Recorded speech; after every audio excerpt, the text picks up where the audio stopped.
need to set up a binding vow so I can figure out how to read.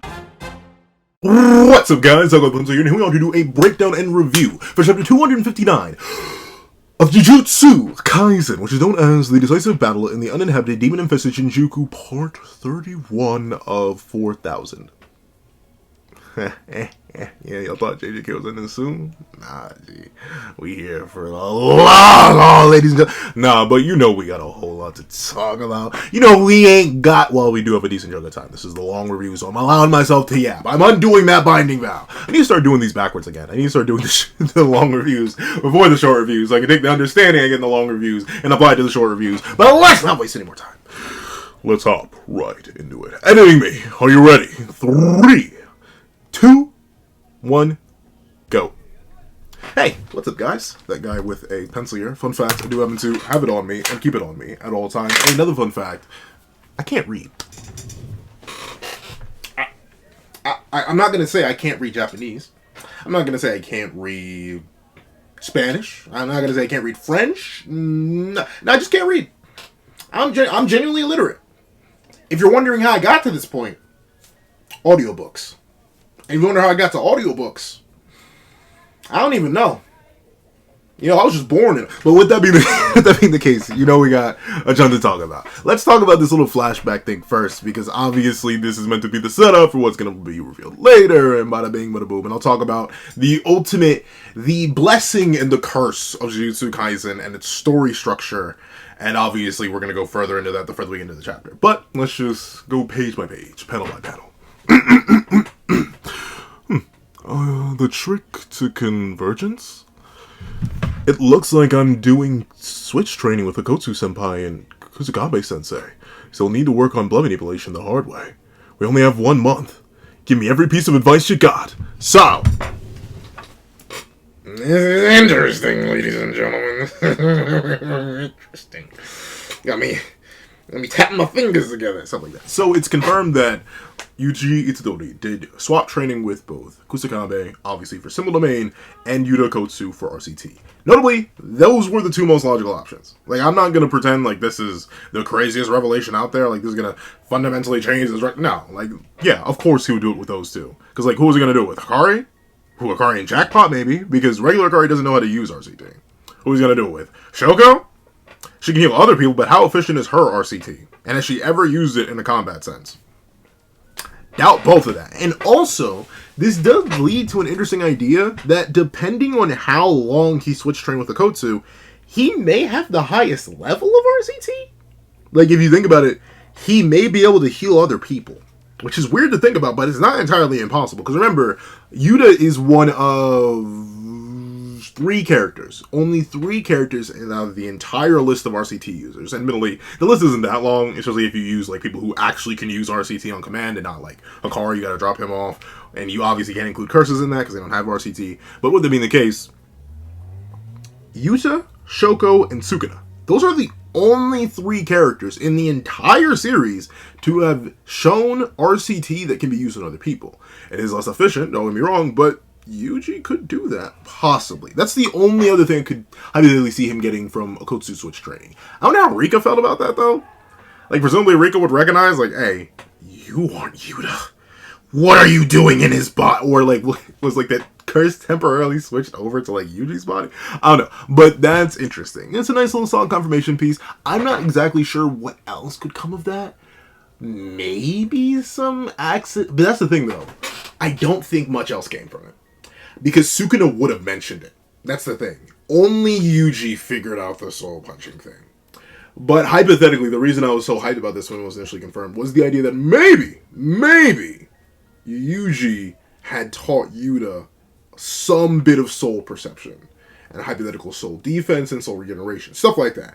But based on the fact that we saw a Kotsu fight already, and none of his attacks are known to have any sort of soul properties, it seems like he legit just swapped with Yuji just so Yuji could figure out RCT. Unfortunate, but at the same time, if this did take place very early on in the month, it seems very, very likely that they just didn't have the time.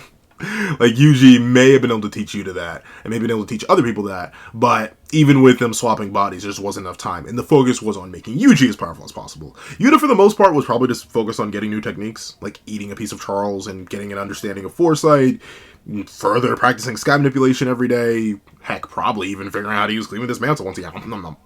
Another question is, though, did he get Cleaving Dismantle from eating the finger? Or did he get Cleaving Dismantle from swapping bodies with Yuji, who is a finger? I'm going to assume it's still... That's the thing, though. Is it the finger? Is it the finger or is it Yuji? Because technically, he could just nibble... But then again, Yuji hadn't unlocked it yet. So I'm not sure if he could. And no, it's different. I think he did eat the finger. Because notably, Yuta's cleave, unlike Yuji's, isn't noted to be different. So I think, yeah, Yuta didn't really get anything from swapping with Yuji, which is unfortunate. Obviously, Kusakabe didn't get much of anything either. But, like, I don't know, Yuta, he could get a deeper bag. But apparently that bag was not it wasn't deep enough. So with that being the case... Yuji had to learn blood manipulation the hard way. No, I'm kidding. But with that being the case, that's interesting. What they chose to teach him, they only had a month. They only had a month. But, like, you know, let's go further into it. I'm obviously yapping about the Switch stuff in that confirmation. Let's go further into it so I can further explain why I'm a little bit underwhelmed by what they decided to teach Yuji based on what he's shown so far. There's still more time, don't get me wrong, especially after the end of this chapter. There's still more time for Yuji to have learned other things or to develop other things thanks to the Black Flashes, but we'll see here. Convergence, it's kind of like this, then like that, then a little, seriously, dude? I get it. Like, and notably... I'm not naturally good at much of anything. The only thing I was blessed with, because I've come from a long line of yappers, the ability to yap is something I've always had. To people of any kind, I don't know, that's been born in, I swear to my DNA. I feel bad for my kids. They're going to be born yappers too. Unless I legit marry an introvert. I'm presuming that they're just going to be yappers as well. Bada bing, bada boom. But with it being the case, I do understand what Choso is going through. Because, like, I'm not sure. Have y'all ever been good at something without having to work for it, and then someone asks you how you're good at it? Like, I've been asked to help people with public speaking before. I don't know how to. I just say, do it. And they're like, well, what about the crowd? What about the crowd? How do you sit in front of a camera and yap for so long? Why don't you? Like, I can't really explain it. So I can understand. And funnily enough, this reminds me of Demon Slayer. It reminds me of the marks and how both Nitsuri and Tanjiro ended up describing the mark phenomenon after they achieved it. It's a little bit of this, a little bit of that, and then a little bit of Buddha. But it does make sense, right? Like, Choso was innately born with it, and he just has a better innate understanding of it. And considering he was, like, born full-bodied and had 150 years to kind of, like, define himself inside his own little cursed realm, I'm not shocked that he has basically no idea how to teach somebody else. Because why would he? He wasn't taught himself. Think about that. He, unlike almost every other user of an inherited technique, did not have an instruction manual. Because he was a little thing. He never got to read a book. But was just chilling. Unlike Kamo, who did likely have teachers or the instruction manual, considering he was the next head of the Kamo clan. Which I do like that Kamo ends up just being clear with them. He's like, think of it as bathing in hot water. You can feel the heat encompassing your entire body. In the same way, you can expand your blood vessels, creating a large but vague outline of your body. That's the basics of blood manipulation. So, that's interesting. It's kind of... Here's the thing. We'll go with Yuji's comparison. I still think it is kind of weird, but whatever, we'll go with it. So, well, like when you take a leak on yourself? No. I guess you do feel warm. I guess. Like, he's not wrong. But he's a bit out of pocket for it, though. Like, I'm not saying that he's not, like, incorrect. Like, I'm not gonna be able to, like, go up to Yuji and be like, you fool! But, like, one, that's only a part of your body, right? With blood manipulation, you need to understand the circulation of literally everything. Like, blood flows throughout all of you, except for, like, your actual extremities. And by extremities, I mean, like, your ones that are, like, what is it, keratin? Like, your nails and your hair and stuff like that. Like, blood flows everywhere. Like, it's in your feet, it's in your toes, it's in your pinky, it's in your thumb, it's everywhere. It's in your back. It's in your booty cheeks, it's everywhere. So, that's not, like, unless you are receiving a shower that happens to be golden. Like, this does not compare. Like, admittedly, it's been decades, but, like, even, like, I would say it's more like wearing a bunch of clothes and then getting wet, where you feel everything, like the clothes latched onto you, and you feel that, whether it's cold water or hot water, you feel that seeping into your body. Like Kamo's initial example of getting in a bath. Usually going with that analogy, now I ain't the sharpest spoon in the kitchen shed. Don't get me wrong. I ain't bright, but I ain't that dull. But would that be the case? We see that Kamo's like, do you, buddy? Whatever makes you happy. Which I do like. Once again, Kamo's very no nonsense, and honestly, I hope we do just get a cutaway to him just chilling. Where did he go to America? Did we find out where he went? I forget. I think we do know where he went, but I do like the idea that Bill was just like, I'm dipping. I'll help out. Well, I'm dipping. I think that's great. But we see him hit. Convergence is a technique that compresses your blood, meaning we can use a sponge or paper, anything that can be crumpled in your hand easily. To help with imaging, it's similar feeling to cans, or clay can work too. See, Choso? This is what it means to teach somebody. Supernova! Ask me about Supernova! Which, he does a baby Supernova? Like, someone confirmed in the comment, like, technically what Yuji did to Sukuna while he was in Yuta's domain wasn't legally speaking Supernova, because Supernova requires a, like, compact blood cluster. Meanwhile, what Yuji did, he kind of just bursts, like, he essentially made it expand, right? And while that's similar enough to Supernova, it's not really. So, things here, I do like that Kamo ends up being a better teacher than Choso, since he actually had to learn himself. And also, I do like the idea that Choso did feel bad about it. And, like, that is true. Like, notably, I always feel bad when I can't help people. Like, especially if it's something, like, they really need, and it's like, darn. I hate to do you, I just can't do it. Like, due to timing, due to inconsistency, due to a lack of ability. Like, sometimes I'm just not physically strong enough. Like, I remember there was this one time, my friend was moving. He asked me to help move a refrigerator. I was like, I got you, broski. He lived on the 3rd floor. There was no elevators in his apartment. He was like, dude, we gotta go. I made it up the first flight of stairs, and I said, we gotta wait, because my back is about to break, and I ain't doing that for you. So, like, I felt bad in that moment, because he was still raring to go. But, like, darn, I did not have the capacity. Luckily enough, someone else showed up, and we managed to book it through all 3 of us, but still. It's stuff like that. I can understand Choso feeling genuinely bad, because, like, that's awful. You want to help. And also, it's even worse, because this is his baby brother. Like, notably, I assume a big part of the brotherly experience is, like, wanting to teach your younger siblings things. Like, especially since you have more worldly experience. If anything, your younger siblings are technically just another genetic remix of you. It's like another spin on the lottery that your parents made. If both of you have the same set of parents, they're just like another version of you. Kind of. In a weird roundabout way. Not actually, but, like, loosely. And thusly, you want to be able to help them in any way you can, but ultimately Choso can't, just because of the nature of how he was. And that leads to him feeling pretty bad about it, which does make sense. And we see, ultimately, Kamo explain, for starters, we don't have the time to make blood manipulation a potent weapon for Itadori. It'll be better for him to get the basics of stitching and stopping blood flow. Agreed.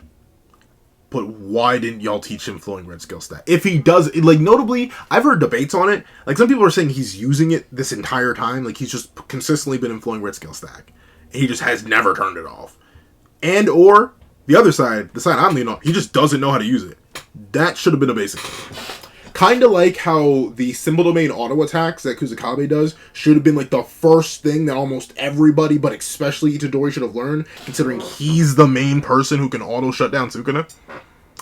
The fact that they did not, or at least didn't make flowing red scale stack a priority is crazy. Don't get me wrong, I understand. If he does not have the basics of stitching his body back together and stopping blood flow, yeah, that'd be bad. That means every bit of damage he takes will last way longer than it would if he didn't know that. But I still think it should have been stitching yourself together, stopping blood flow, and amplifying yourself by controlling your own blood. That should have been it. Imagine a Yuji amplifying red skill stack. Remember, Choso went from getting perception bliss by now to being able to perceive him when he just used it on his eyes. Choso went from getting absolutely bullied by Yuji to be able to keep up with him relatively once he started using flowing red skill stack. Imagine Yuji with that kind of buff. That's a little bit whack, a little bit unfortunate. But once again, I do understand it, time constraints, and like they said, it's not necessarily meant to be his main weapon, which is, especially like at this time, they didn't know if he was gonna develop Cleave or Dismantle, and I get he had to do the switch training for RCT and also the switch training for Symbol Domain, but like, what was he just gonna keep being a punch and kick merchant? I guess, but like, dog. You can't pull out anything like that would have been his main curse. It would have been his only curse technique at the time. Like, think about it. The soul seizing punches are not a curse technique. They're just Yuji targeting a specific area thanks to his perception.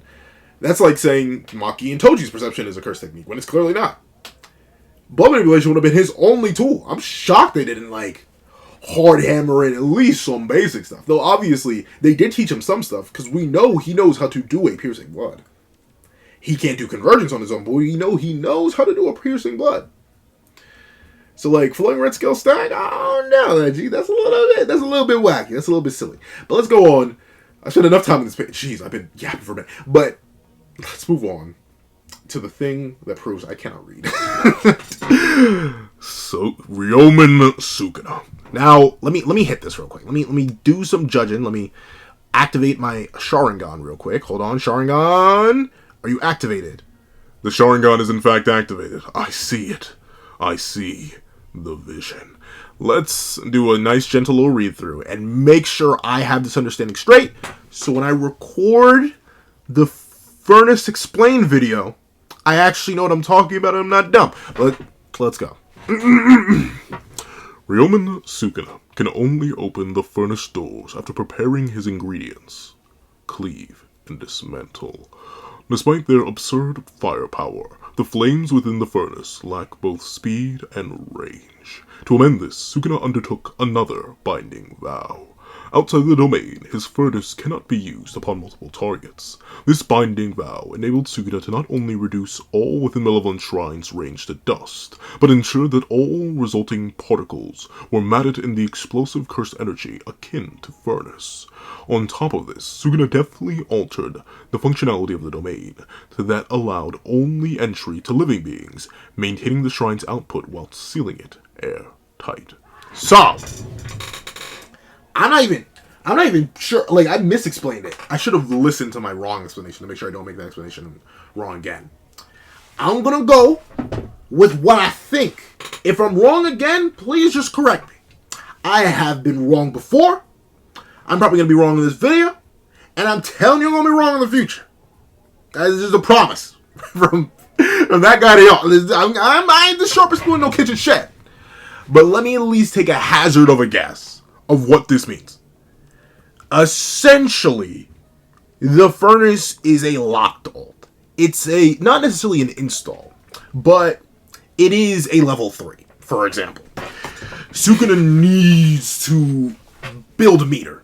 But of course, he's not playing Dragon Ball FighterZ. He cannot simply hold Square and X and start doing a key charge. He cannot do that.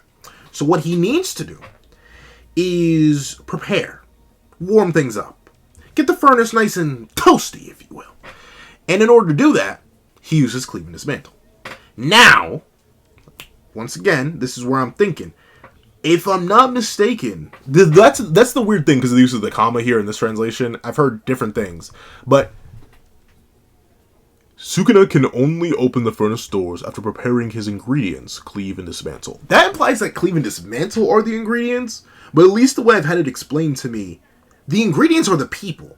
Like, once again, going with the cooking analogy that Sukuna seems fully wrapped up in, Cleave and Dismantle, they are the knives that you would use to prep up a meal. Like, whatever, if you're cutting steak, cutting lobster, cutting anything, bada bing, bada boom, you attack them with Cleave and Dismantle. You mark them up. You prep them to be put in the fire. Or put, in this case, in the oven or the furnace. So, essentially what Sukuna does by bing, bing, bing, bing, bing, bing, bing, bing, bing, bing, bing, is marking up the meal, cutting it up, pre-preparing it, warming them up, if you will. But obviously not warming them up fully because furnace. But by doing that, he's essentially kind of doing what Kashimo does when Kashimo places his charges outside of a domain. Well, now, hear me out. Since Furnace lacks speed and power, and he made a binding vow in the past that it can only be used on one person, Cleave and Dismantles act as markers. What would lock on to? What Furnace will act as locked onto? So essentially, let's say this case right here is what something Sukuna wanted to hit Furnace with. He would have to slash it a couple times. Whether it be with Cleave and Dismantle or Cleave or Dismantle, he would do that. And then this would be a locked on target. He would then open Furnace, preferably at a closer range, since it lacks speed and power. The headphone case should not be able to dodge, and then would be overwhelmed by the explosive firepower of Furnace after it's been marked by Cleave and Dismantle. Cleave and Dismantle acts as a tagging system, very similar to the Gunvolt series, if you know that series from, I think now it's on Switch? Yeah, it's on Switch. I remember watching the Azure Striker retrospective on NovaZone, I think. So it's on Switch now. I think Copen's second game and the third one are both on Switch. But with that being the case, the tagging system from that game, where before Gunvolt can use his AoE electricity attack to immediately target something, he needs to tag them. Same thing with Sukuna. He needs to tag you with Cleave and Dismantle. He needs to prepare you the meal. And with that being the case, Furnace is cooking the meal. Quite literally, yes, it's fire. However, since this thing lacks speed and power, innately, just because of how it's built, what Sukuna does to compensate for this inside the domain is everything gets targeted by Cleave and Dismantle. Everything gets cooked. Everything gets reduced to atoms. Or reduced to nothing, torn to the ground. So the Furnace will automatically lock on to everything, just as the domain would lock on to everything. So when Furnace gets released, at least from my understanding of it, outside his domain, Furnace cannot be used on multiple targets. I mean, he can't do that. Bada bing, bada boom, we've seen this. The Binding Vow enabled Sukuna to not only reduce all within Malevolent Shrine's range to dust, but ensure that the resulting particles were matted in explosive curse energy akin to Furnace.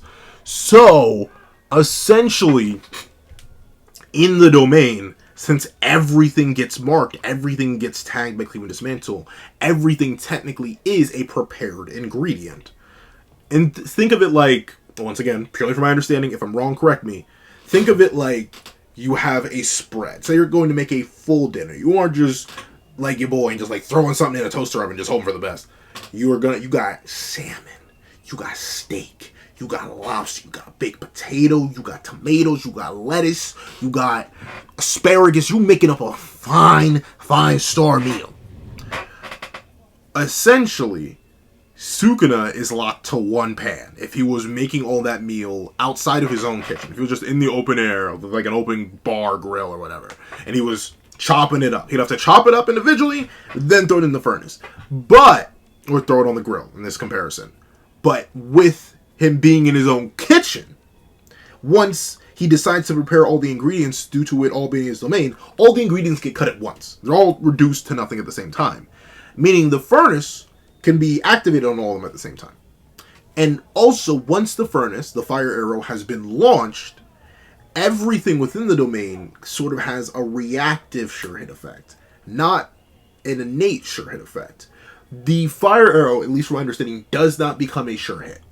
It doesn't like override the Cleave and Dismantles and do anything like that. No, what the fire arrow does, at least from my understanding of this panel, this Binding Vow enabled Sukuna to reduce all Malevolent Shrine targets to dust, but ensured that the resulting particles were matted in explosive curse energy akin to Furnace, not actually Furnace. So the explosive energy from all the force of Furnace launching off of this extreme power causes a net chain reaction. And that chain reaction is further explained in this next page. I'll talk about the funny meme face that Uraume makes, but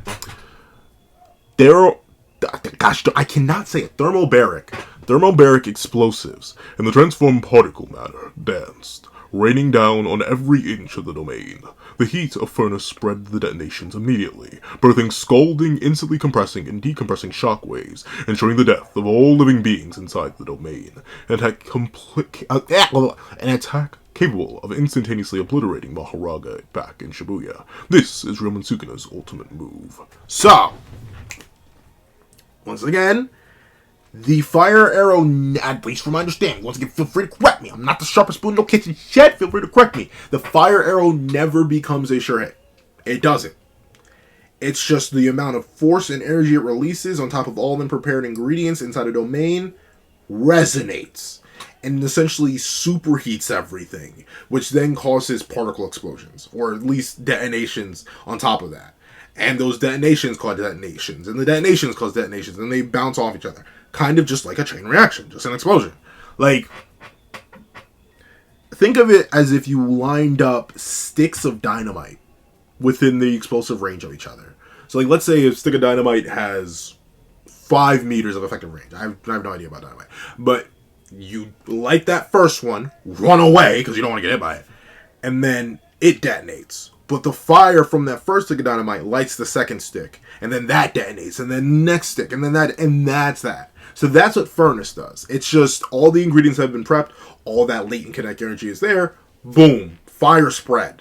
Fire spread, explosion, detonate everything. That leads to this massive chaotic explosion. This is why it's Sukuna's ultimate move at the end of the day. Because it is complete evisceration.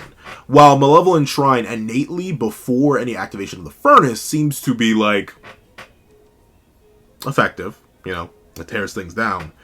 If you are hypothetically strong enough, or your regeneration speed is good enough, you could resist it. We see that with Satoru Gojo. Presumably Hakari Kinji, while he's in Jackpot, could do a similar thing. But since all Furnace needs is to mark you through the preparation of the ingredients by using Cleave and Dismantle, you need to be prepped by the knife, it would appear that Furnace is like a finisher. While Malevolent Shrine can work on its own and immediately take somebody out, as we saw with the Finger Bearer, Furnace is sort of the next step after that. After you've been prepared, after you've been chopped up nice and fine and good, and have all your cuts looking all nice and clean and juicy all over you, then boom. He hits you with Furnace, because the oven's nice and warmed up, and then the chain reaction explosion detonates. Like, notably, it just says the particles. Like, it doesn't even say, like, the remnant. No, it says, like, the particles, the resulting particles are matted in explosive carcinogen. So everything just goes boom. The particles of you that remain, even if you're regenerating through it, will then go boom. So very, very, very, very dangerous. And the scale itself is also very, very impressive. But you know what this does confirm? At least from my understanding. Once again, correct me if I am wrong. But it does confirm that he can use Furnace inside. He can use the fire arrow inside a domain. Here's the thing. The chapter's going to go on to say something weird. At least in my opinion. Once again, for my interpretation of it, something weird. But we'll get to it. We'll get to it. Slowly but surely. That's the beautiful thing about having time. I get out for a little bit. I'm going to yap in circles because it helps me understand things. If I misinterpreted or messed up any of the furnace or fire arrow stuff, please correct me. I'm sorry. With it being the case, the funny meme thing, the funny meme thing is here. This is our victory. There are multiple layers to this. Number one, I know Gege has an art style. But, like, from the way the hair is windswept, to the cleanness of the face, to, like, literally everything, that's just the Nah I'd Win panel. Obviously not a chapter-ending or chapter-ending final page, really just a fraction of a spread, but that is the Nah I'd Win panel. With the same kind of context, too. This is our victory. Now, I hate to say it, Uraume, you may have just jinxed yourself. You may have. Because JJK has a track record of people being like, nah, I'd win. Or I can win. Or I will win. Or winning. Or victory. Or anything in that context. They have a track record of saying that.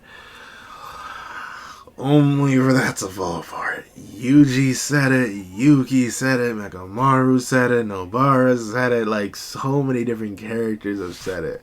Gojo Satoru himself said it. Uraume. I don't know, my G. I don't know. That's a little bit, you may have just cursed the both of you. You may have just cursed the both of you to a terrifying, destructive defeat, Uraume. You may have just sold the bag. But obviously, this is the next thing we talk about. They have no damage. Not, like, don't get me wrong, I think this once again plays into the whole meme back reference of, like, hey, remember when Gojo did this? Like in a very similar fashion, Wind Swept Hair and everything. Yeah, obviously I think this is mostly a reference to that, but Hakari, the pillow puncher allegations, bro, you're not beating, but obviously, let me make this clear. I am in the camp that nobody else could have fought Uraume. I am. I'm just sure to believe it, because of what happened way back when in 215. I am still in the camp, maybe the only character difference, maybe this newly awakened Yuji.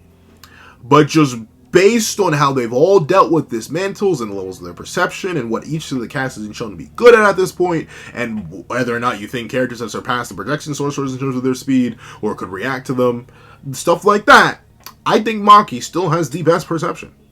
And I still remember, verbatim, Uraume showed up with all the malice in the world, looked Maki directly in the eyes, and proceeded to tag them viciously. Of course, it was with a max output Frostcom, which was a massive part of the area, but we know Maki can air hop. We know she can dodge large-scale attacks if she really wants to. She didn't. So I don't think Yuta would. Obviously, Hakari can't. Yuji couldn't. So you do need the immortal man there. Only Hakari could be stalling for as long as he has. Now, of course, in universe, it's probably been like 10 minutes. Not much time has likely passed. Like being completely... Like, since the end of the Kashimo fight, when these two started really fighting, it's probably been 10 to 15 minutes. Like, Higuruma didn't actually last that long. Kusakame didn't actually last that long. Laru didn't actually last that long. Miguel didn't actually last that long. Maki didn't last that long. Like, notably, in universe, especially with the speeds that these characters move at, it's probably been about 10 minutes. Maybe 15, if we're pushing it 20. So, of course, Hakari, dealing with Uraume, the way they have, necessary. If either of these, well, no, realistically, if Uraume were to show up, everyone would be cooked. Because Uraume would not be playing around. They just wipe everybody. They'd squad wipe. So, yeah, Hakari needs to be fighting Uraume. I 100% agree with that. But the pillow puncher allegations, bro. That's the main, like, fighting. Like, outside of the slight tears on their clothes, can you even tell that Uraume's been fighting? I know they have RCT, and that's another big factor to it. They probably just healed up their whole face and are just like, whatever. But, dog, the fact that Hakari, who may or may not be in jackpot, I don't see the aura or anything, and he still clearly has damage on him, so he's probably not.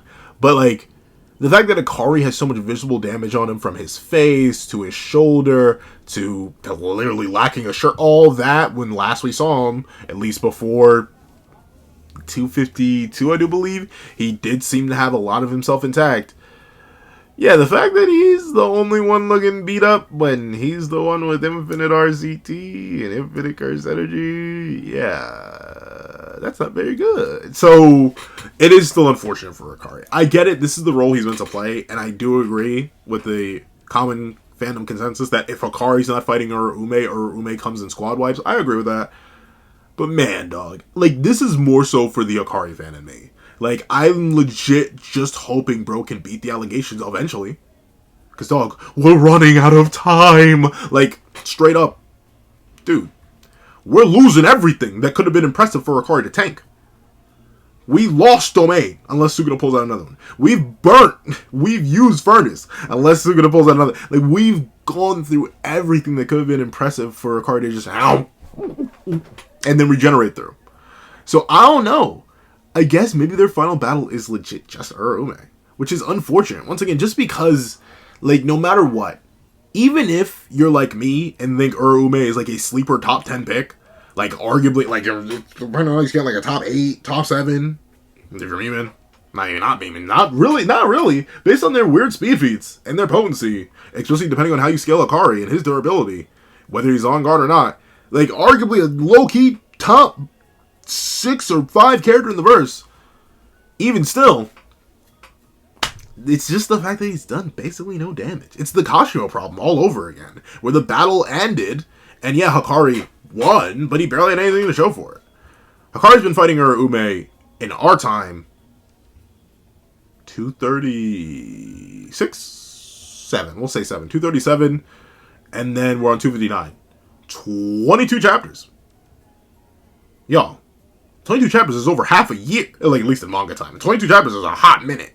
A minute and a half. Especially with how many breaks Gege takes. It's been a hot minute since these two started fighting. And Uraume looks no worse for wear, while Hakari looks much worse for wear. I'm sorry. Even if Uraume really is that powerful, they're not Sukuna. None of their feats are going to be as impressive. I'm waiting. I have faith. I have faith that Gege may eventually show us this battle, but I'm getting worried. I'm generally getting worried. Because it's been a minute and a half. And while we continue to wind down Sukuna, wear him down bit by bit by bit, I just want Hakari to get a lick in. A punch, a kick, a door, some balls. Like whatever it is, I just want him to do something other than fighting Uraume, or I want him to fight Uraume on screen at this point. One of those, I just need him to beat the allegations. That's the main thing. It's so hard to fight the Hakari Pillow Puncher allegations when legitimately both of the two opponents he's had are, one, extremely powerful, so their durability is likely through the roof, and two, the other one has RCT, and three, they're just, really, really powerful. Both of them were. And Hakari, while powerful, just clearly isn't that guy AP-wise, and that's really, really, really unfortunate. But enough of all the Hakari versus Uraume, stuff like that. We need to talk about this. This is the weird thing that I said the chapter does. On top of constantly altering the necessary conditions for his barrier technique, the repeated use of binding vows to alter the effective range meant that during his battle with Satoru Gojo, the furnace remained cooled, as Sukuna didn't have the freedom to unseal its flames. This is weird. This is weird. Based on my interpretation of how this works, I can understand in the back half of the battle when he was actually forced to change domain. Then again, I guess because he did his initial domain very, very small, I guess that technically counts. But to be fair, he altered his domain against Big Raga too. But essentially the chapter says the reason you didn't see Flame Arrow on Gojo is because ultimately he kept altering the use of his barrier techniques through binding vows and stuff like that. So, bada bing, bada boom, he couldn't do it. But, when we saw Furnace back in Shibuya use on Maharaga, it was against a shrunken domain that had its properties changed by binding vow, presumably, to 140 degrees, or not degrees, 140 meters compared to the natural 200 meters. So, why could he use it then, and not against Gojo? I get afterwards. Once again, once he actually is forced to start changing domain properties, after that first one, I get it. But realistically, doesn't Gojo meet the criteria that's set up earlier in the chapter? He was marked by Cleave a bunch when he was inside Sukuna's domain. And notably, when the barrier shattered in the first time Sukuna really had Gojo feeling his technique for a hot minute, Gojo's technique was down. Was it just a time thing? How long does it take? Because notably, Satoru Gojo was getting cut up quite a bit while he was inside Sukuna's domain. To the point where he was dripping gallons of the stuff. So I'm kind of shocked that he didn't whip it out and slap it on Gojo's forehead and really make him feel the girth and length of the top. What is wrong with me? I have issues. I need to go see somebody. I don't think I want to see a therapist though, because I feel like I'd scar the therapist. But with that being the case, I don't know. That seems like a little flimsy excuse. That's the thing though. Based on how it's set up, I'm not sure how exactly you would write around it. Because in that first domain, he should have just pulled it out. But unless it really does take a long, long time for him to build it. Because let's see, the other times he used the flame arrow was once against Jogo, who he had been somewhat using Cleave. Did he really use Cleave as well on Jogo? I mean, in the anime, he definitely does. But I'm trying to think, in the manga. Yeah, he does have the moments of tagging Jogo. And nobody that is outside the domain, and he is very close when he pulls the arrow back for the first time. So I think those criteria are met. But Big Raga is the weird one. But then again, Big Raga also got hit by multiple dismantles before the domain activation. So maybe that's it. Maybe it truly is Cleave and dismantle. You need him with both. But that seems weird. Because then wouldn't the domain not necessarily count? Because all living beings would be counted as Cleaves? But then again, they would fall to the chemical reaction of the mass detonation. I don't know. Seems a little bit weird. I still, maybe he could pull out against Satoru Gojo in that first domain before he started switching the values around, or maybe because he had switched the values around. And actually, you know what? I'll chalk it up to the fact that the first domain Sukuna makes is altered. It's much smaller than the 200 meter radius, or even the 140 meter radius he made when Mega moves there. It's barely bigger than Gojo's domain. So I'll chalk it up to that. Since he made that binding vow, it was never able to open. ever. Never, ever, ever. Because of that first initial change. That's what I'll go with. I think that's the better interpretation. This is why we yap for extensively, so I can kind of figure that out. But with that being the case, we see that it's not all fun and games for anyone not named Uraume and Sukuna. As Yuji is chilling in the dark, and he sees somebody. Yuji? Choso? What are you doing? We see that ultimately everything that was alive would be reduced down to atoms. But there's one person who simply could not stand for that. The elder brother of Itadori Yuji refused to let his brother be taken away from him again. And he sits there, squats before Yuji, in a bubble of blood manipulation, likely fueled by a death-binding vow. Where Yuji's forced to say, no, you can't do this. And we see that Choso simply says, I'm sorry, I was useless during training.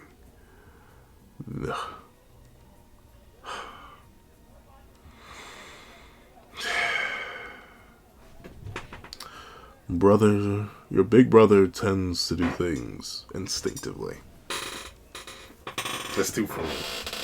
From his understanding of blood manipulation to leaping in to save Yuji's life at all costs, even the cost of his own. And we see that ultimately Yuji can't accept it at first. But he doesn't really have a choice. Instinctively, huh? You really hit the nail on the head. Yuji, you've got a grasp on reverse curse technique much faster than I did. Not thanks to me. Sukuna just happened to use it a lot on my body. Don't be so modest. It's only natural for a little brother to surpass his big brother. But that isn't any reason for you to leave. Well, I need to apologize to Sakumo, too. And, Yuji, I'm sorry. I'm leaving you on your own again. That's what you're worried about? You were there when I needed someone the most. That's more than enough. Is that so? Are you there, big brother? I'm here. I'm so cold, big bro. It's okay. Let's talk. As long as we're talking, we can forget about the cold. Our 150 years were all but a few days to Yuji. Thank you, Yuji, for being my little brother. Thank you, big brother. Choso falls, reduced to nothing. As you can see, there's not even a bit of his body left. It likely took all and every fiber of his being in order to protect Yuji from what would have been absolute devastation. Choso, the eldest of 10 siblings, has fallen. And this is where we get into a fundamental blessing and a fundamental curse about Jujutsu Kaisen. I did feel something when Choso got. However, I can confidently say the manga is not responsible for that. At least not in full. It is a lot of the fandom's passion and love and desire, sometimes carnal desire, for this man that made me actually care for him and his connection to Yuji. Remember how I mentioned earlier on that we'd come back to this? Yeah. This is just about the only training we see between the blood manipulation trio. That's it. You know how many brotherly interactions we get between Choso and Yuji? Right after Shibuya, a little bit after the Yuji and Yuta fight, and a little bit with Tengen, I think. And I think maybe... No, I don't think so. I think that's it. The Yuji and Choso dynamic is barely explored. It just isn't. But I did feel something still. Mostly because of the fandom, but the something was there. The fandom did extrapolate something that did exist. But that's the issue with JJK. The one fundamental flaw I would say it has is that ultimately just not enough time is spent with these characters before they are executed. Especially these characters who tie so directly into the overarching narrative and their respective plots with each other. This is a massive moment. The biological older brother of our main character just passed away in a self-sacrificing attempt to save their beloved brother's life. Well, life. But ultimately, it's somewhat undermined by the idea that, well, I still just don't know enough about this brotherhood. I don't know how deep their bond was. I didn't really get to see much of it. This training that Choso had to apologize for, I got 1 page of it. This same chapter, where he dies, and maybe one offhand panel of Yuji mentioning that Kama was a better teacher. All that. But realistically, not too much of anything on Choso's end. That's the thing. And I think Gege even knows, right? Gege knows that there technically should have been more time. As Choso even says, well, I need to apologize to Tsukumo too. Because ultimately, Choso didn't really get much time living as a human.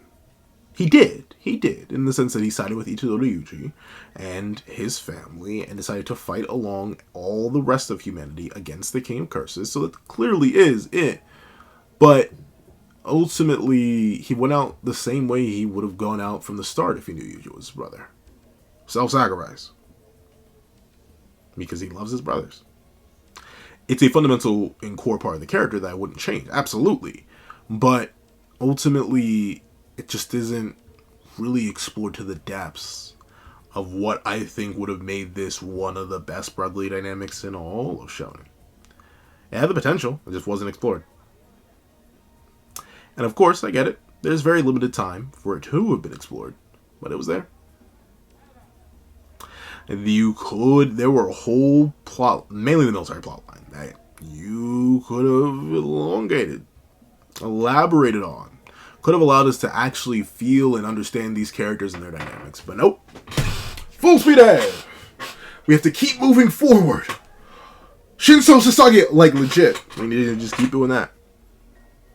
And it works. Once again, it works. Don't get me wrong. But it's not as good as it could be. That's the thing. And that's the thing when I say I'm talking about JJK structure as a whole, it gets the job done, does not feel as emotionally resonant as I think it should or could. That's the main thing. I see more in JJK. And not just in like legit untapped potential stuff, like a Heian era flashback, or the rest of the Gojo clan family, or the original fight between the 10 Shadows user and the 6 Eyes. Like, all that extra stuff that gets hinted at but never explained, that's one thing. But, like, actual stuff that is laid as a fundamental part of the narrative, and a fundamental aspect to these characters and their dynamics and their bonds with each other, the fact that that goes so unexplored is really unfortunate. And I get it. Time crunch. Don't want to do this forever. I understand, Gege. But I think it comes at their own detriment. I just don't really think it hits as hard as it could because of how Jujutsu Kaisen is structured, where everything must be done in retrospect. It's a very similar issue, ironically enough. It's a very similar issue to what I had with MHA. There's a long stretch of MHA where a conflict would be set up and it would end. But it would end either underwhelmingly, prematurely, or at least in specific reference to JJK, ultimately it would kind of end up being wasted. Where a character relationship or a character dynamic sort of just got underwhelmed. And the retrospect aspect, where we're doing so much for Choso when he perishes this very chapter, it's similar, once again, to what MHA did for a while, where it would show the reveal and then spend the entire rest of the chapter either showing off that reveal and or backtrack explaining how it happened off screen. That's what Gege's doing. And don't get me wrong, I get mystery. I get holding things off. Telling us Yuji had blood manipulation early would mean that the big reveal that he does isn't necessarily the biggest. But remember, Yuji was fully revealed and confirmed that blood manipulation casually. It wasn't really a big moment. He just his own juice in Sukuna's face. And maybe the piercing blood. Once again, that could have been Choso, but he didn't show up for a little bit. So I don't know. It's real unfortunate. Because I know a lot of people felt much more at the Choso end than I did. But once again, how much of that is fan and Choso influencing it? How much of canon Choso and his relationship to Yuji is fully, properly fleshed out and explored in the manga? If you can't think of much, I don't blame you because I don't think it exists. But with that being the case, we continue with the fantastic character moments. As Yuji, slightly charred, but much better off than his big brother, he questions, is anyone? Itadori Yuji always told himself he was nothing but a cog in a machine, that he'd fulfill his role as needed. He should have been able to repay. He should have been able to repay his brother, who gave his life protecting him. Yet, as his eyes fell upon scorched earth, cooled stale air and settled dust, he found his conviction shaken down to its roots. Shaken, but not fallen, as we see Uraume and Sukuna step out of the smoke. And Itadori growls, "Sukuna!" But he is not alone. Here's the big thing. Once again, I like this character moment. Why? Why do I think it even is a character moment? He thinks everyone's cooked. Literally breakfast, lunch, and dinner. He just watched Choso literally atomize or de-atomize right in front of him. And he's now convinced that with the range and scale of that attack, what he just sensed, everyone should be wiped. He has no knowledge. He has nothing. But notably, he does not fall to his knees. He does not give up. He doesn't even unclench his fists. Ultimately, Yuji Itadori has moved forward. He has evolved from the point where he was in Shibuya. And we are now seeing that determination, that willingness to keep moving forward, that desire and need to get back what was taken from him, everything that Sukuna ever took from him, all that has now boiled up to the surface. And he was ready to keep fighting. At least in my view, from the way he's drawn here to the way he declares Sukuna's name. This is not a man who's about to break down because the odds are now unwinnable because he's now alone. No, that is the look of a man who knows he's lost everything, but still has one thing he can win. And one way to make everything he has lost worth it. And that is to strike down Uraume and Sukuna. And that, I love. It's something that a Yuji, even 200, or heck, let's even be lesser, 100 chapters ago, would not have been able to do. But this Itadori Yuji, yeah, he can do it. He's going to keep fighting, even if he's left all alone. But, with that being the case, he's not left all alone. As Todo! Oh, shoot, my beats. Ah! I'm sorry, I didn't mean to hit you like that. I'm sorry. Please. I repent. I'm sorry. I'll charge you. As repayment. Please. Don't. I can't hit the Aaron voice right now. I really would. Where are you? Please. My baby, I'm sorry. I threw the sword of judgment far too hard. Please work. Stat! Doctor! I need this. Yeah. We've done it. The toes are appropriately curled. Wait! Get in there! Alright! Back to normal. Todo Aoi has made a return, ladies and gentlemen. Todo Aoi. And I'm gonna go more in depth separately, because once again, I've been yapping extensively, and hopefully I can't get too much wrong here. But Todo Aoi has returned. Very interestingly enough, with a covered up hand. This is weird, considering what gets immediately implied. But Todo Aoi walks through the smoke. Question: how did he get here? Did he get airdropped in? Like, did he swap? Who did he swap with? What did he swap with? Maybe a cursed energy part? I have no idea. Would that be the case? Todo Aoi strolls up, and Itadori is bamboozled. Todo! And we get the explanation. Ahem. I see, Mr. Todo. Using my crows and your technique, we can evacuate people from within Sukuna's domain. Being caught within that domain means instant execution. I can't guarantee it'll save lives, but it's worth trying. Naturally, you'll be situated outside the domain, so it'll require you to extend the effective range of Boogie Woogie by quite a bit. You'll likely have over 4 targets to manage too. Do you think that arm of you... Wait, English! Do you think you and that arm of yours is truly up to the task, Mr. Todo? I can't be certain, but I can still feel it. The throbbing, pulsing, girthy, hefty, juicy, undulating, engorged pulse, that beat of Boogie Woogie. But Todo apparently still has access to it. Once again, in this super duper wrapped up hand, this is interesting because if you'll remember, this is the hand that he had, like, unless I'm mistaken, this is the hand he had to chop off, ain't it? So, like, what is there? Did he it detonated? What is there? Why is it wrapped up like that? Like, this isn't just a regular hand that he broke. Like, no, like, it was a stomp. So, like, did he pick up the exploded pieces, put them back together, and then say, like, I don't know. It's weird. You can tell there's something under there because of the shape of it. Like, it's not like he just has a stump, or else you just see the stump. So I'm not sure what this hand is actually meant to be. Or, like, what it's going to look like. Because we do not get the reveal of it this chapter. He's unwrapping it throughout the entire chapter. Which implies that he can use Boogie Woogie with the hand covered. Intriguing. Very, very intriguing. Maybe he can use it by snapping, I've heard. Maybe. But he says the pulse of it. He feels it still. So, that's interesting. Todo Aoi can use Boogie Woogie in a way. And note, my baby girl, oh, Aggie may be okay. She may just have survived. Because she's attached to Miwa. For everyone wondering how Maki may have survived, she was probably still in Miwa's symbol domain, and before it collapsed, Todo Aoi just swapped them both. Because remember, Maki's a rock.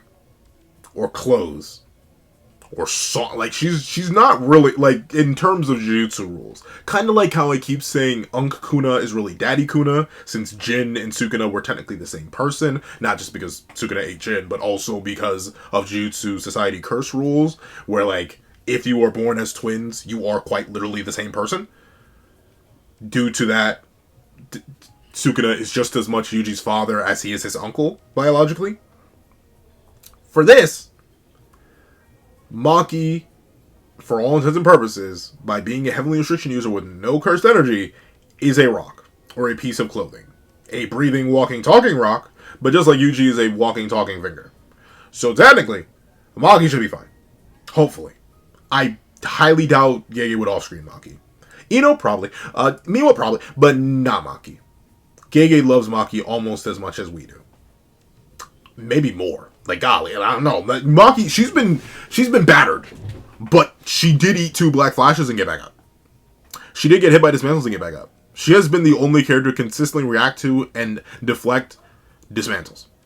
And dodge them, and leap them. Like Gege has favorites, alright? And Maki's one of them. So I'm hoping that Maki made it out through some loophole of being like clothes or rock or like Miwa's sword or something like that. Like, one way or another, I think Maki made it. Which is...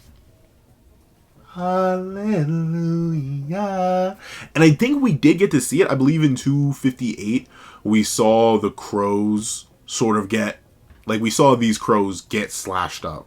But there may have been crows retreating from Malevolent Shrine and they got slashed anyway, or those may be the crows that were teleported into Malevolent Shrine. Thing is, though, those crows were in the air when they were shredded in the previous chapter. So, maybe not? I don't know. That's a bit weird. But still, I'm hoping they're all alive. And with that being the case, we see that Todo informs Mei that ultimately, we can't let brother know about this plan.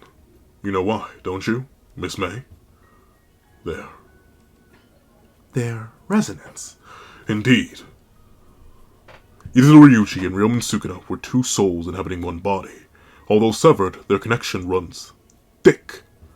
I hear that the Yasachi Bridge mission was also triggered by Itadori's swallowed finger resonating with the one in the wild. You're suggesting that Itadori-kun may unconsciously reveal the plan details to Sukuna, correct? Correct. We'll do the same with the details of Okotsu's plan, and inform him to have enacted only moments before. Furthermore, we can't let brother know any of this. Locked and shut, my mouth is as tight as my purse strings. So, Yuji was Sukuna and Kenjaku's man on the inside. Unfortunate. That's why he couldn't know much of any of the plan. The only plan he could actually be involved in was the Higuruma plan, which may have actually unironically led to Higuruma's downfall. like straight, that may have just been it. That may have actually ruined Higuruma's life because Yuji knew. But then again, Sukuna knew. He was there. He knew Higuruma. He clearly wanted to interact with Higuruma. Higuruma was destined to fail. But this obviously does a couple things. Actually, let me read this final section too, because this is the final cherry on the cake bit. His plan with Mei. The time spent fine-tuning his technique alongside Okotsu Yuda. Todo himself being unable to verify the safety of the allies. The fact that he couldn't snap Itadori, or swap Itadori or Choso, who were caught in the epicenter of Ryoma Tsukuna's domain. There simply wasn't enough time to tell Yuji all of this. Why, you ask? Well, that goes into the whole idea that Sukuna's techniqueless right now. But, question, Todo Aoi,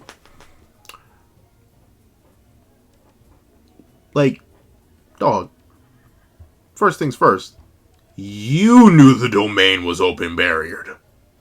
You built a whole plan around Sukuna's domain being open barriered. Why did no one tell Gojo that it was open Maybe he knew. Maybe he knew and just didn't care. Maybe he knew and just didn't know how to interact. I'm going to go with the second one. Because I hope Gojo just wasn't that stupid. He could have the strongest equals dumb. Gojo's not like Sukuna. He isn't smart. I just realized May still doesn't have any detail in her hair. Gosh darn it, gay. But that's the thing. I could have maybe excused that Choso didn't tell anybody about it because he encountered Kenjaku and they weren't fighting Kenjaku, they were fighting Sukuna. I can maybe excuse Sukuna or Yuji not telling anybody because, I don't know, Yuji wouldn't know. He just barely doesn't even know how to cast the domain himself. But Todo, Mei, if y'all knew the domain was open barriered, for whatever reason, considering neither of you were there, or at least neither of you had the explanation that we as readers got, but you two knew the domain was open barriered, meaning that Boogie Woogie could be used to swap people in and out. Why did no one tell Gojo? I guess they somewhat did. You know what? No, I think he did know. He just risked it, which I guess he had no idea. So I'll let that slide.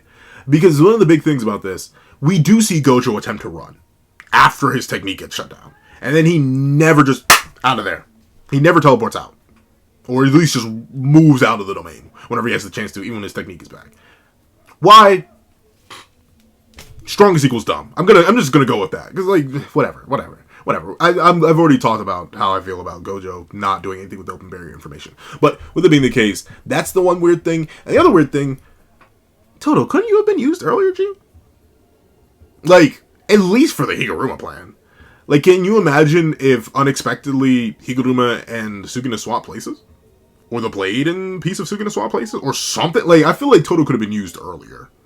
But I'll have to go more in depth in that in the separate video I'm planning. Because I do want to cover some instances where Todo and Boogie Woogie could have been useful.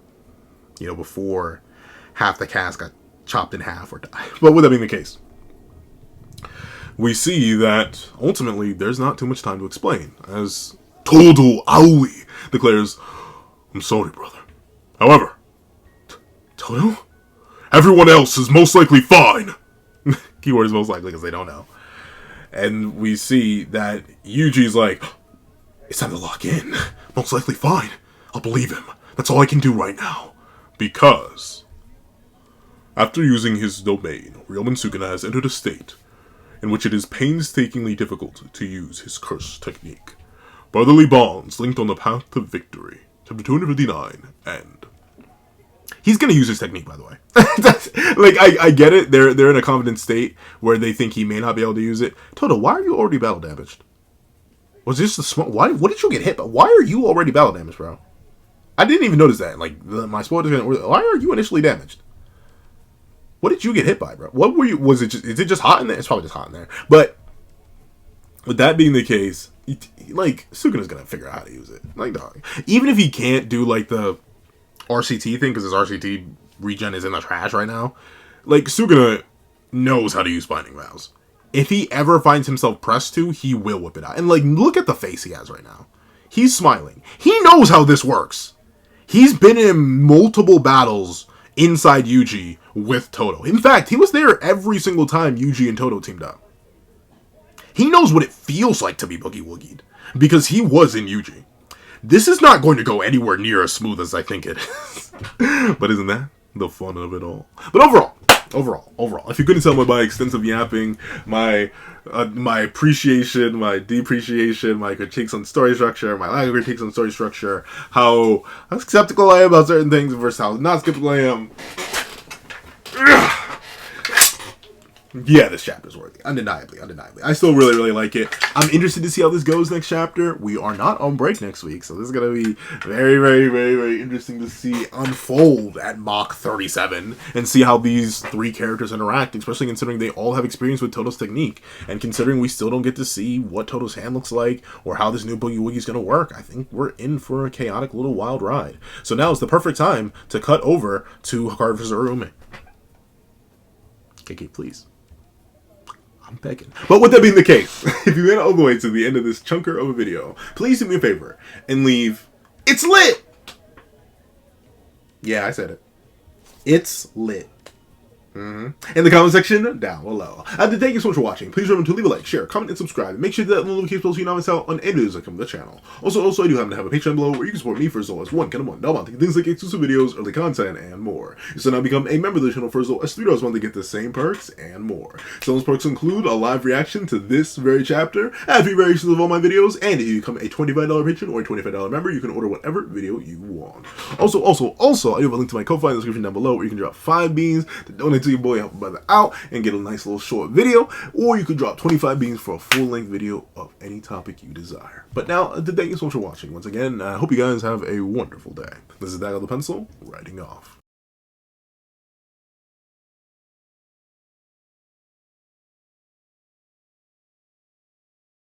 I'd like to give a thank you to our $3 members: O'Connor Plays, Greyhound, At Kids Void, Astro, Eternal Flame, Red Wolf 4765, King Sukuna, NMA, Real Rare, Paris Arnold, and G Prosper. And I'd like to give a thank you to our $5 members: Super Gamer Q, Steron, Sean, Sammy, Oexian, Midnight Lord 21, Kevin Encarnacion, Josh Brown, and A+A. And I'd like to give a thank you to our $7 member, Autumn Mornings Lazo. And I'd like to give a thank you to our $10 members, Robbie Uchiha and Jay Warrior. And I'd like to give a thank you to our $10 patrons, Joaquin Munoz, and Idem Okami. And I'd like to give a final gargantuan thank you to our $25 patron, Calvin Elder.